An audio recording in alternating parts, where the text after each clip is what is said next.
नमस्कार दोस्तों, स्वागत है एक बार फिर आपका आपके अपने यूट्यूब चैनल जेडी एजुकेशन पर। दोस्तों, आज की वीडियो में हम बात करने वाले हैं रज्जू भैया यूनिवर्सिटी में बीएड फर्स्ट सेमेस्टर का फोर्थ पेपर, जो कि है आपका समावेशी शिक्षा।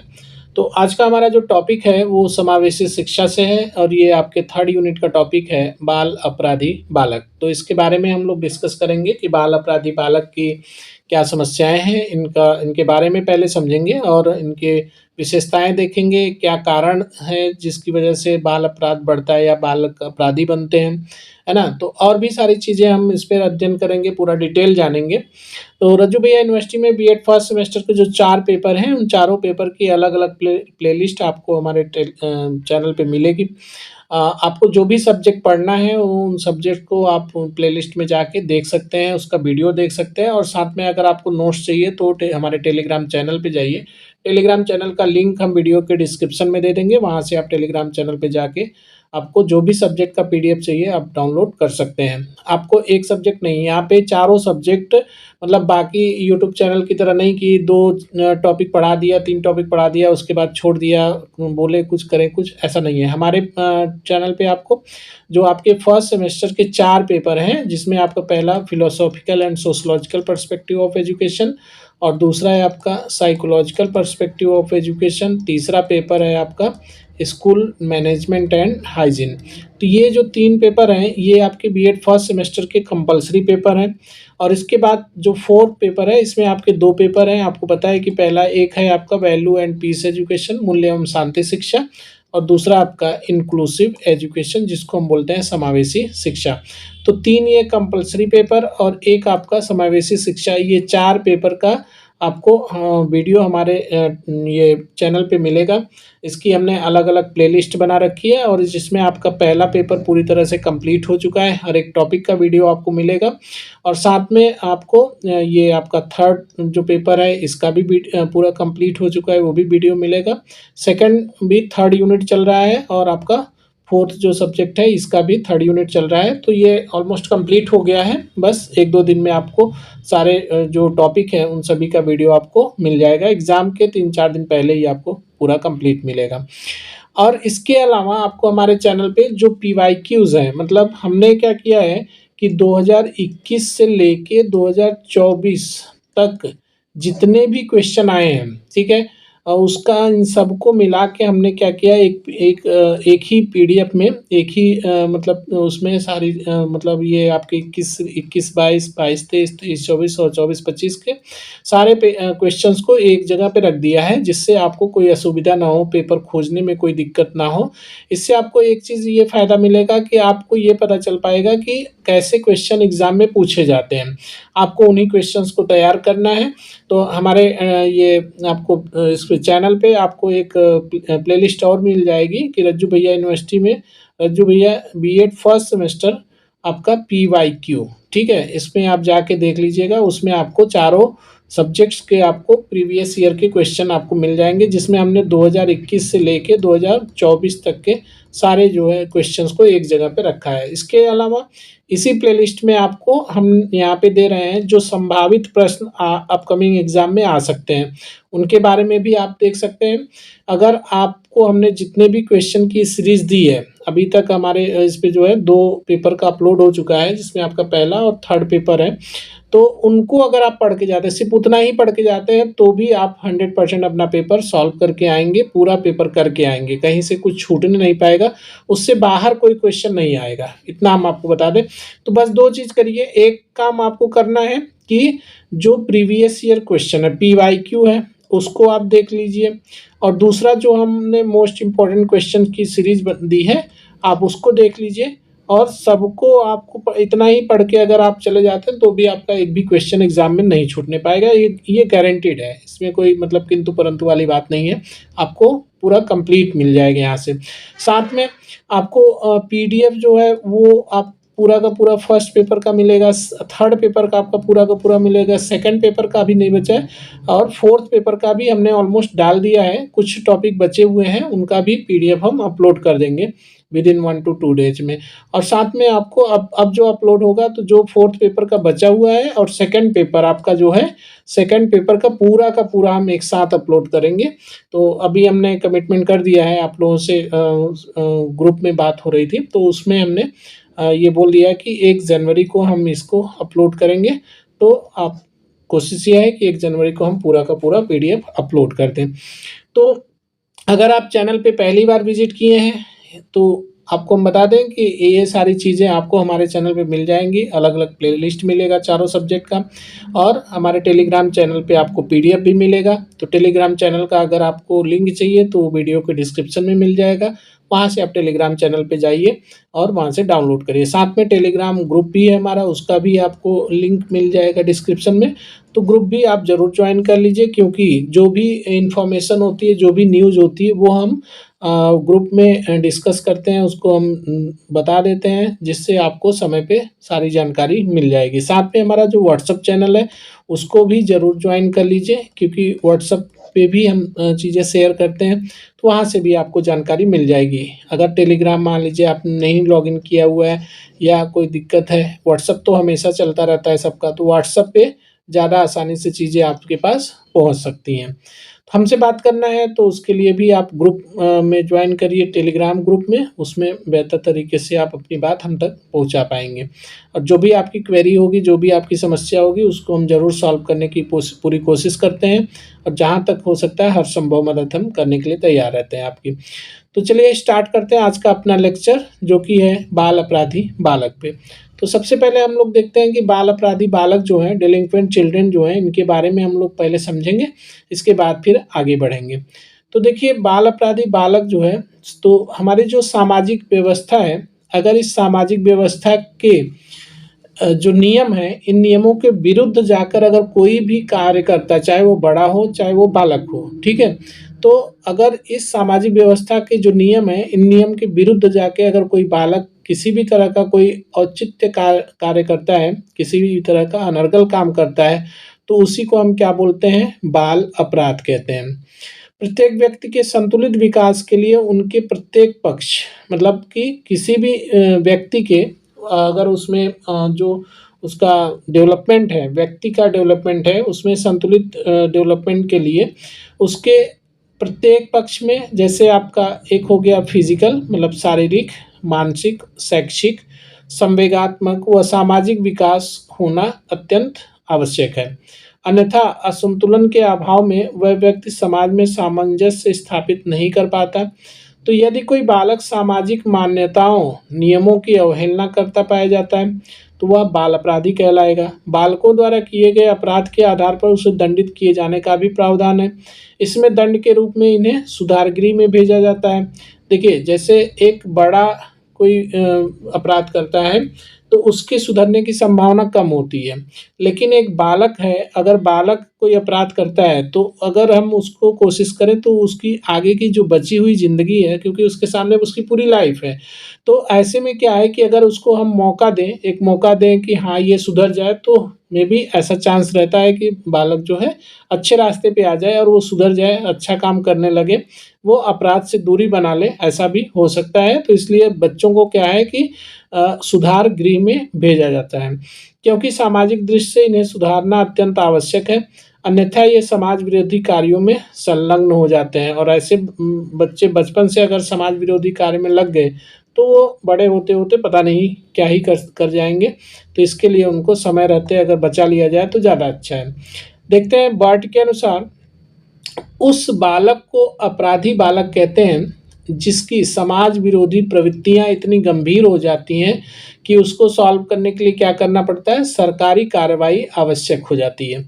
तो ये बर्ट के अनुसार था। ओहियो ने क्या कहा? एक बालक कानून भंग करता है, आदतन अवज्ञाकारी है, इस प्रकार व्यवहार करता है जिससे उसकी अथवा दूसरों के स्वास्थ्य या नैतिकता पर प्रभाव पड़ता है, या माता-पिता की स्वीकृति के बिना वैवाहिक संबंध स्थापित करता है, तो उस ऐसे में उस बालक को क्या बोलेंगे आप? बाल अपराधी कहेंगे। सतमा के अनुसार बाल अपराध में एक स्थान विशेष पर उस समय लागू कानून द्वारा निर्धारित एक निश्चित आयु के बालक या युवक व्यक्ति द्वारा किए गए अनुचित कार्य सम्मिलित हैं। तो ये थे कुछ परिभाषाएं। आगे देखते हैं बाल अपराधी बालकों की विशेषताएं, क्या इनकी विशेषताएं हैं इसके बारे में हम लोग अध्ययन करेंगे। तो देखिए, characteristics of A delinquent children, बाल अपराधियों की विशेषताएं बताना काफ़ी कठिन काम है क्योंकि वे प्रत्येक आपराधिक कार्यों में शामिल होते हैं। सेल्डन और ग्लुक ने बाल अपराधियों की निम्न विशेषताएं बताई हैं। पहला, आपका शारीरिक मतलब फिजिकल। फिजिकल में क्या है कि ज़्यादातर जो बाल अपराधी होते हैं उनका शारीरिक जो रूप होती है, शारीरिक बनावट जो होती है वो काफ़ी क्या होती है, हृष्ट पुष्ट होती है। उनका शरीर गठीला जानदार होता है। उनका चेहरा जो होता है वो रोबदार और आवाज़ क्या होती है, कड़क होती है। नेक्स्ट, स्वभाव के बारे में देखते हैं, इनका टेम्परामेंट कैसा होता है। तो टेम्परामेंट की बात करें अगर हम, तो इनका स्वभाव जो होता है वो तीखा होता है, नकारात्मक होता है, मेहनती व अधिक कार्य करने वाले होते हैं। एटीट्यूड की बात करें तो ये ऐसे लोग जो है, ऐसे बालक जो होते हैं वो शक्की स्वभाव के होते हैं, जवाब देने वाले होते हैं और नाराजगी से भरे होते हैं। इनमें अरूढ़िवादिता वाले तथा प्रशासन से टकराने वाले भी होते हैं। मनोवैज्ञानिक तरीके से अगर देखा जाए तो उनका जो व्यवहार है वो बौद्धिकता से बहुत दूर होता है। वे विधि द्वारा किसी समस्या का समाधान नहीं करते तथा हर समय तेजी में रहते हैं। मतलब जो कानून जो कहता है कि किसी भी समस्या का समाधान करने का जो कानूनी तौर तरीका है उसका पालन ना करके वो अपने तरीके से उसको हैंडल करना चाहते हैं। सामाजिक सांस्कृतिक, तो सोशियो कल्चर की बात करें तो वह समाज के नियमों को तोड़ने वाला, प्यार की कमी और अस्थिर स्वभाव का होता है। तो ये देखा हमने। फ्रेशमर व गुडविन के अनुसार ये विशेषताएं इस प्रकार हैं। देखिए, इसमें आपका गठा हुआ शरीर, पुष्ट शरीर, जिद्दी, स्वार्थी, साहसी, बहिर्मुखी, अपराधी, विनाशकारी, आक्रमणकारी, प्रेम, ज्ञान, नैतिकता और संवेगात्मक संतुलन से रहित परिवार का सदस्य, संभोग में क्रूरता, व्यवहार में व्याकुलता और सामाजिक स्थिति प्राप्त कर दूसरों पर संदेह करना, शीघ्र क्रुद्ध होना, दूसरों का विरोध करना, समाज विरोधी कार्य करना, अधिकारियों की आज्ञा न मानना, समस्या को उचित विधि से हल न करना इत्यादि इनकी विशेषताएं होती हैं। कुप्पुस्वामी के अनुसार अपराधी बालक के चरित्र की मुख्य विशेषता यह है कि वह वर्तमान आनंद के सिद्धांत में विश्वास करता है और भविष्य की चिंता नहीं करता। मतलब कुप्पुस्वामी के अनुसार जो बाल अपराधी होते हैं वह वर्तमान सुख के बारे में अधिक मतलब सोचते हैं, या उनका जो वर्तमान है, जो प्रेजेंट है, उसमें वो जीना चाहते हैं। फ्यूचर से कोई लेना देना नहीं होता ऐसे लोगों का। तो आगे देखते हैं बाल अपराधियों की पहचान क्या है, कि बाल अपराधी जो बालक हैं उनकी क्या पहचान है, इसके बारे में हम लोग देखते हैं। तो देखिए, पहला है आपका फर्स्ट नंबर कि चोरी करना। ठीक है, ऐसे बालक जो होते हैं इनका पहला नेचर जो है ये आप इनसे पहचान सकते हैं कि ये चोरी करना, जेब काटना, चुनौती देना, ठीक है, तंबाकू चबाना, ठीक, इसके साथ में और भी चीज़ें हैं, उधार खाना और व्यभिचार करना इत्यादि। यहाँ पे देख लेते हैं इधर साइड में, स्कूल में मारपीट व झगड़ा करना, झूठ बोलना और झगड़ा करना, बीड़ी सिगरेट पान आदि तोड़फोड़ करना, दूसरों पर आक्रमण करना इत्यादि। आगे देखते हैं और भी इनके क्या चीज़ें हैं इनमें। तो देखिए, व्यभिचार करना, साथ में विद्यालय से भागना, अपराधियों के साथ रहना, आवारा घूमना, जुआ खेलना, चोरी करना, घर से भागना, छोटे बच्चों को तंग करना, दीवारों पर गंदी बातें लिखना, शराब का सेवन करना, बदचलन व दुष्ट व्यक्तियों संग करना, सड़क के नियमों का पालन न करना इत्यादि। तो ये आपने देखा कि इनका आइडेंटिफिकेशन। बाल अपराधी बालक के प्रकार, तो इनके टाइप्स के बारे में देखते हैं। तो इनकी टाइप्स में क्या क्या चीज़ें हैं। तो देखिए, मोटे तौर पर हम बाल अपराधी बालकों के 3 भागों में बांट सकते हैं, जिसमें पहला है कि एक है गंभीर प्रवृत्ति वाले बाल अपराधी, मतलब सीरियस नेचर वाले। तो जो सीरियस नेचर वाले होते हैं उनका अपराध भी सीरियस होता है, जैसे लूटपाट करना, डकैती डालना, किसी की हत्या करना आदि गंभीर प्रकृति के अपराध हैं। यह अपराध चुनौती भरे होते हैं। दूसरा जो इनका मतलब टाइप्स है वह है साधारण प्रवृत्ति के बाल अपराधी। तो साधारण प्रवृत्ति की बात करें तो छोटी मोटी चोरी करना, वस्तुओं को नष्ट करना, झगड़ा करना, आवारा घूमना, धूम्रपान करना, घर व स्कूल से गायब रहना। यौन अपराध करने वाले जो होते हैं, जैसे जो सेक्स क्राइम करने वाले हैं, तो दीवारों पर गंदी बातें लिखना, अश्लील किताबें पढ़ना, आते जाते लड़कियों या औरतों पर फप्तियाँ कसना, अश्लील बातें बोलना, अश्लीलता का प्रदर्शन करना इत्यादि, ये जो कृत्य करते हैं ऐसे टाइप के भी बाल अपराधी होते हैं। आगे देखते हैं हम लोग बाल अपराध के कारण। तो देखिए बाल अपराध के जो कारण हैं इसके बारे में हम लोग देखते हैं। तो इसका जो मुख्य कारण समझ में आता है वह है मेडिनस और जॉनसन के अनुसार सामाजिक समस्या के रूप में बाल अपराधों में वृद्धि होती जान पड़ती है। मतलब अभी जो सामाजिक समस्या के रूप में जो बाल अपराध है वो उसमें काफ़ी वृद्धि देखने को मिल रही है। यह वृद्धि कुछ तो जनसंख्या के सामान्य वृद्धि के परिणाम स्वरूप है, मतलब जो जनसंख्या इतना ज़्यादा बढ़ रही है इसके कारण है, और कुछ जनसंख्या के अधिक भाग का ग्रामीण वातावरण के बजाय शहरी वातावरण में रहने के परिणाम स्वरूप हो रहा है। मतलब जो इतनी ज़्यादा जनसंख्या हो रही है उसमें से ज़्यादातर जो है वो ग्रामीण परिवेश में न रह के कहाँ पे शहर में रहना पसंद करते हैं। तो शहरी वातावरण के अनुसार के कारण भी इनका बाल अपराध बढ़ रहा है। तो ये आपका delinquency as a social problem appears to be on the increase. Some of the increase results from a general increase in population, and some of them results from the fact that an increasingly high proportion of the population lives in urban rather than rural environment। ठीक है, तो इसी का ये English रूपांतरण है, इसके बारे में आपने देखा। आगे देखते हैं बालक को अपराधी बनाने के लिए पूर्ण रूप से दो तत्व प्रभाव डालते हैं। कौन कौन से तत्व हैं? तो देखिए एक तो है इनका व्यक्तिगत कारण। व्यक्तिगत कारण में क्या क्या चीज़ें हो सकती हैं उसके बारे में हम लोग देखेंगे। और दूसरा इनका सामाजिक या वातावरणीय कारण, मतलब सोशल या फिर इन्वायरमेंटल कॉजेस। तो व्यक्तिगत कारण में क्या क्या चीज़ें हैं उसको हम देखते हैं। तो यहाँ पे देखिए व्यक्तिगत कारण में कई कारण आएंगे। इसके अंतर्गत बालक की शारीरिक, मानसिक व संवेगात्मक स्थिति आती है। जो माता पिता अपराधी होते हैं वे बालक को पढ़ाने की बजाय शुरू में अपने सहायता के रूप में प्रयोग करते हैं, लेकिन धीरे धीरे बालक भी माँ बाप के साथ अपराधों में हिस्सा लेने लगते हैं। इस प्रकार यह परंपरा आगे की संतानों में चलती रहती है। गाल्टन, गोडार्ड व डगडेल आदि मनोवैज्ञानिकों ने अपने अध्ययन में यह सिद्ध किया है कि अपराध प्रवृत्ति बालक को अपने माता पिता से वंशानुक्रम द्वारा प्राप्त होती है। मतलब जेनेटिकली भी ये बच्चों में आ जाती है। अगर उनके माँ बाप अपराधी हैं तो बच्चा भी आ जाएगा, ऐसा इनका कहना है। बट ये 100% सत्य नहीं है। कुछ अपराधी हैं उनके बच्चे बहुत अच्छा करते हैं, बहुत अच्छी लाइफ जीते हैं, बहुत मतलब सही रास्ते पे चलते हैं। कुछ बहुत अच्छे लोग हैं उनके भी बच्चे अपराध कर बैठते हैं।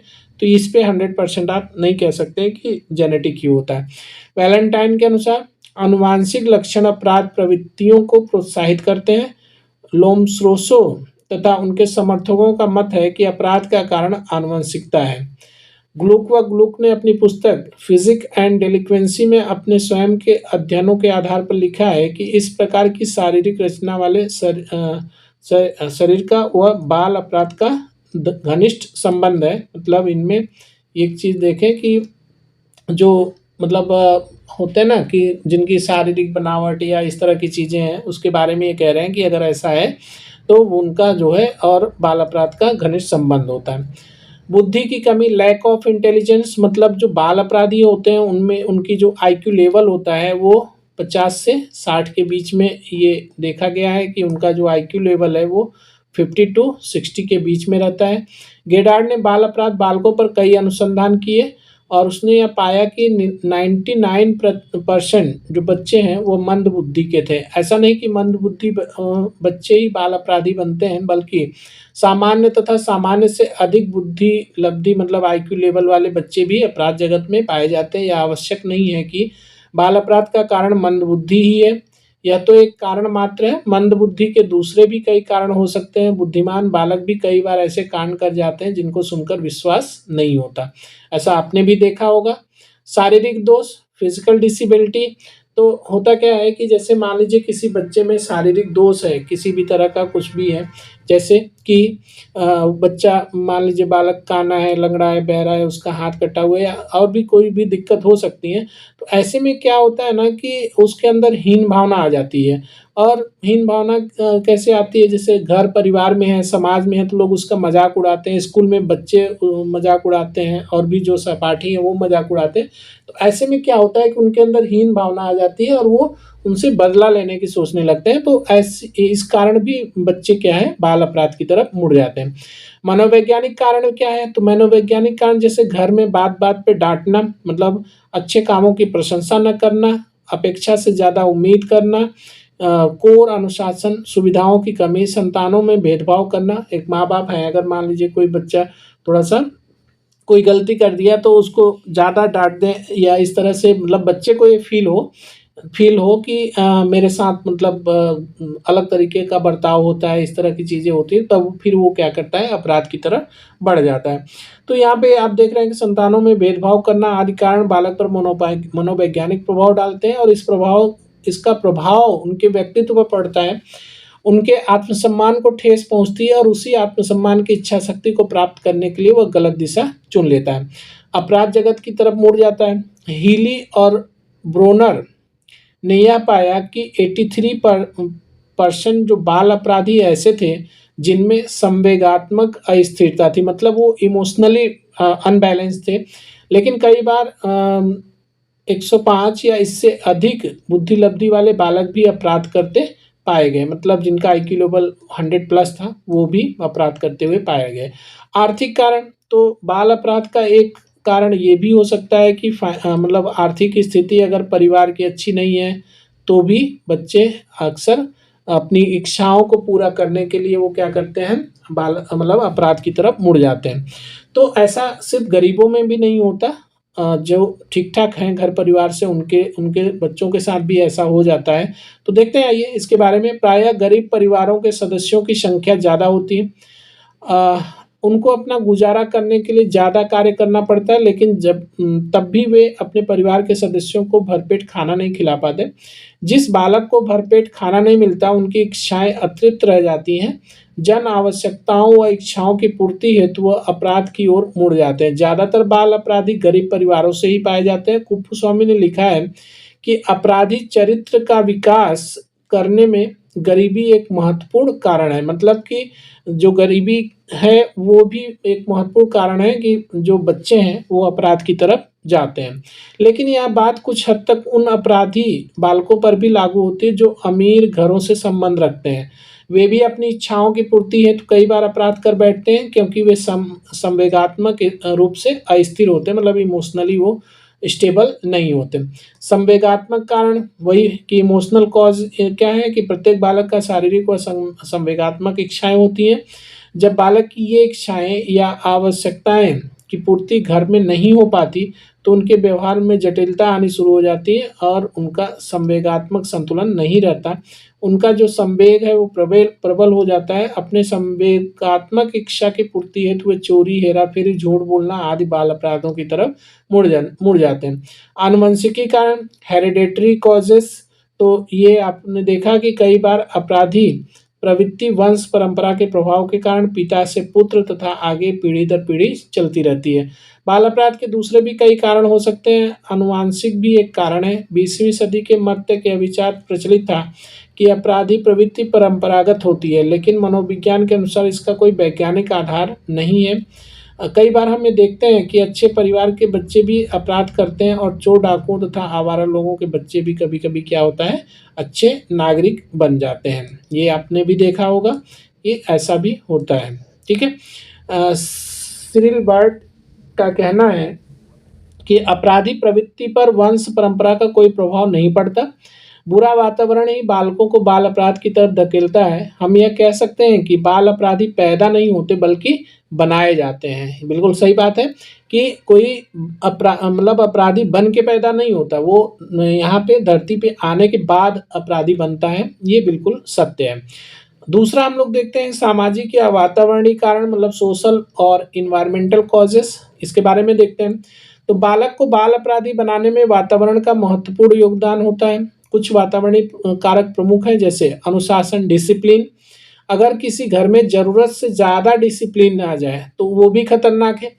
तो देखिए, कुछ माता-पिता घर में अनुशासन अति कठोर रखते हैं। कोर अनुशासन से बालक की इच्छाओं का दमन होता है और उनमें कुंठाएँ जन्म लेने लगती हैं, जो धीरे-धीरे विद्रोह का कारण बनती हैं तथा बच्चा डरता नहीं है, वह अपराध करने लग जाता है। कुछ माता-पिता अनुशासन बिल्कुल नहीं रखते, बच्चों को अधिक स्वतंत्रता मिल जाती है तथा वो एक गलत दिशा की तरफ मुड़ जाते हैं। मतलब दोनों केसेस हैं, अगर आप पूरी तरह से पाबंदी लगा दें तो भी ठीक नहीं है और पूरी तरह से छूट दे दें तो भी ठीक नहीं है। इनजस्टिस के बारे में बात करेंगे तो माता-पिता का अन्यायपूर्ण व्यवहार भी बालक को अपराध करने की तरफ काफ़ी मतलब सहायता करता है। वे बात-बात पर उसको डाँटते हैं, अच्छे कार्यों के लिए भी उसको शाबाशी नहीं देते, तो ये भी एक आपका कारण हो सकता है। दूसरा आपका, इस प्रकार से उनके आत्मसम्मान को ठेस पहुँचती है तथा बालक में हीन भावना बढ़ जाती है। माता-पिता उसको दूसरे बच्चों की भांति बराबर का व्यवहार नहीं करते। इससे उनके मन में दूसरे परिवार के सदस्यों के साथ घृणा हो जाती है। वह उनसे बदला लेने के लिए तरह-तरह की योजनाएँ बनाता रहता है। नेक्स्ट देखते हैं अनैतिक आचरण, इमोरल बिहेवियर के बारे में। जिन परिवारों में माता-पिता या परिवार के अन्य सदस्य गलत कार्यों जैसे जुआ खेलना, नशा करना, चोरी करना का कार्य करते हैं, उन परिवार के बालक इन्हीं कार्यों में सम्मिलित हो जाते हैं तथा धीरे-धीरे अपराध करने लगते हैं। मनोरंजन की कमी, घर में बच्चों के लिए अगर मनोरंजन के पर्याप्त साधन नहीं होते तो वे अपने मनोरंजन के लिए घर के बाहर निकल जाते हैं और सड़कों पर खेलते हैं और बुरी आदतें सीखते हैं। समय का सदुपयोग, तो अगर बालक समय का उचित रूप से सदुपयोग नहीं करता तो वह धीरे इधर-उधर निरुद्देश्य घूमता है। जैसे मान लीजिए बच्चा अगर अपने समय का उपयोग नहीं कर रहा है तो क्या करेगा? कभी यहाँ, कभी इस दोस्त के पास, कभी उस दोस्त के पास, कभी इधर, कभी उधर, ऐसे घूमेगा जिसका कोई उद्देश्य नहीं है और गंदी आदतों को सीखता है, जैसे ताश खेलना, जुआ खेलना, नशा करना, सिनेमा देखना आदि में लग जाता है और अपराध की ओर बढ़ जाता है। मुश्किल विषय, ये भी एक कारण हो सकता है। कुछ माता-पिता अपने बालकों से उनकी योग्यता व रुचि के विरुद्ध उनको विद्यालयों में विषय दे देते हैं। जैसे बच्चा अगर मान लीजिए कि मैथ्स नहीं, उतना उसको इंटरेस्ट है, मैथ नहीं करना चाहता, पर माँ-बाप चाह रहे हैं कि बच्चा इंजीनियर ही बने, है ना? बच्चे को फिज़िक्स नहीं आ रही, माँ-बाप चाह रहे हैं कि वो डॉक्टर ही बने। तो उसमें क्या होगा कि वो नीट की प्रिपरेशन किए जा रहा है, मतलब 1 साल हो गया, 2 साल हो गया, 3 साल हो गया, नीट नहीं क्लियर हो रहा है। क्यों? क्योंकि उसकी फिज़िक्स नहीं है। फिज़िक्स अच्छी नहीं है क्योंकि मैथ्स नहीं आती। तो ये सारी चीज़ें हैं कि कभी-कभी ऐसा होता है कि बच्चा चाहता है कि वो कुछ य दूसरा काम करे, बट पेरेंट्स चाहते हैं कि नहीं बेटा तुमको यही करना है, तुमको यूपीएससी क्लियर करना है, यूपीएससी तुम क्लियर करो और आईएएस बन जाओ, ऐसा।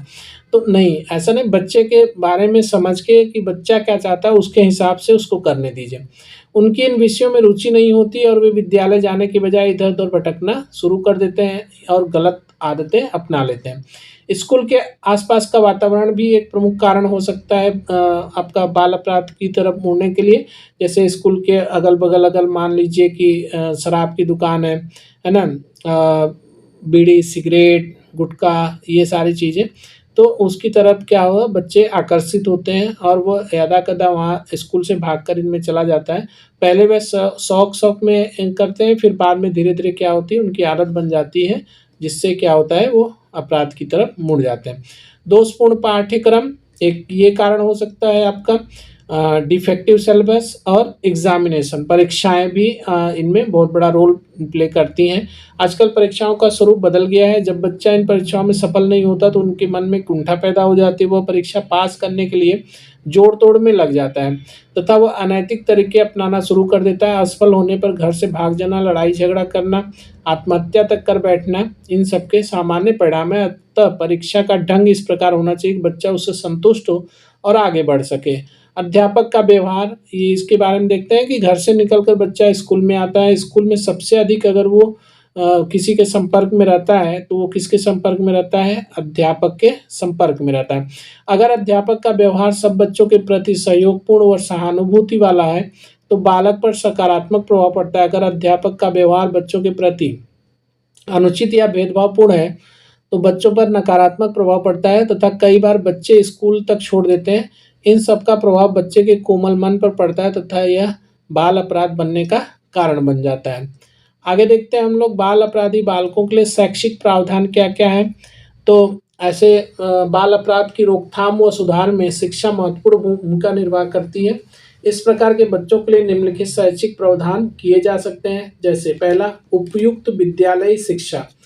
तो अगर बाल अपराध रोकना है तो उसके लिए क्या करना है कि उपयुक्त विद्यालय शिक्षा अपराध प्रवृत्ति की रोकथाम व नियंत्रण में महत्वपूर्ण भूमिका निभाती है। विद्यालय में अनुभवी व प्रशिक्षित अध्यापक होने चाहिए तथा अध्यापक उच्च नैतिक मूल्यों वाले होने चाहिए ताकि वे बच्चों की समस्याओं को वैज्ञानिक ढंग से हल कर सकें। शिक्षा बाल केंद्रित होनी चाहिए, न कि अध्यापक केंद्रित या समुदाय केंद्रित। विद्यालय तथा समुदाय के आपसी सहयोग को अध्यापक अभिभावक संघ द्वारा बनाए रखा जा सकता है। मनोरंजन की क्रियाएं उचित प्रकार से गठित व पर्यवेक्षी मनोरंजनात्मक क्रियाएं बाल अपराध की रोकथाम में सहायक नहीं होती, बल्कि इसके द्वारा बच्चों का शारीरिक व मानसिक विकास भी होता है। मनोरंजनात्मक क्रियाओं का सबसे प्रमुख लाभ यह है कि बच्चों के स्कूल के बाद के घंटों का उचित प्रयोग हो जाता है। बहुत सी मनोरंजन क्रियाएं जैसे खेल, संगीत, नृत्य, कला तथा दूसरी गतिविधियों द्वारा बच्चों में आपसी सहयोग, पारस्परिक निर्भरता व भावना का विकास होता है। इस प्रकार का सकारात्मक दृष्टिकोण उन्हें भविष्य की में सहायता करता है। उपयुक्त विद्यालय वातावरण नेक्स्ट देखते हैं। तो विद्यालयी वातावरण द्वारा ऐसे बच्चों की सहायता निम्न प्रकार से की जा सकती है। इसके बारे में भी देखते हैं हम लोग। बच्चों को व्यक्तिगत अवधान प्रदान करना चाहिए। बच्चों को शिक्षण उनकी योग्यता, आयु व रुचि के अनुसार देनी चाहिए। समय समय पर अतिरिक्त सहगामी क्रियाओं का भी आयोजन करना चाहिए। पाठ्य शिक्षण को रुचिकर व प्रभावशाली बनाने के लिए सभी शिक्षण सामग्री प्रयोग करनी चाहिए। विद्यालयों में उचित पुस्तकालय सुविधाओं की व्यवस्था होनी चाहिए। नेक्स्ट, तो ये आज का वीडियो हमारा यहीं तक था। उम्मीद है कि बाल अपराधी जो बालक हैं इनके बारे में आपको डिटेल से जानकारी मिल गई होगी और आपको नोट्स बनाने या नोट्स लिखने में काफ़ी सहूलियत हुई होगी हमारे कंटेंट के द्वारा। तो अगर आपको इसका पीडीएफ नोट्स चाहिए तो आपको हमारे टेलीग्राम चैनल पे जाना होगा। टेलीग्राम चैनल का लिंक हम वीडियो के डिस्क्रिप्शन में दे देंगे, वहाँ से आप उसको डाउनलोड कर सकते हैं। हाँ, लेकिन अभी नहीं, 1 जनवरी 2026 को आपको रात तक में पूरे के पूरे नोट्स, पूरे जितने भी टॉपिक हैं चारों सब्जेक्ट के पूरे टॉपिक की नोट्स आपको टेलीग्राम चैनल पे मिल जाएगी, वहाँ से आप उनको डाउनलोड कर सकते हैं। तो चलिए आज की वीडियो में बस यहीं तक, मिलते हैं हम नेक्स्ट वीडियो के साथ। तब तक आप मन लगा के पढ़ाई करिए, अपना ख्याल रखिए और बहुत बहुत धन्यवाद।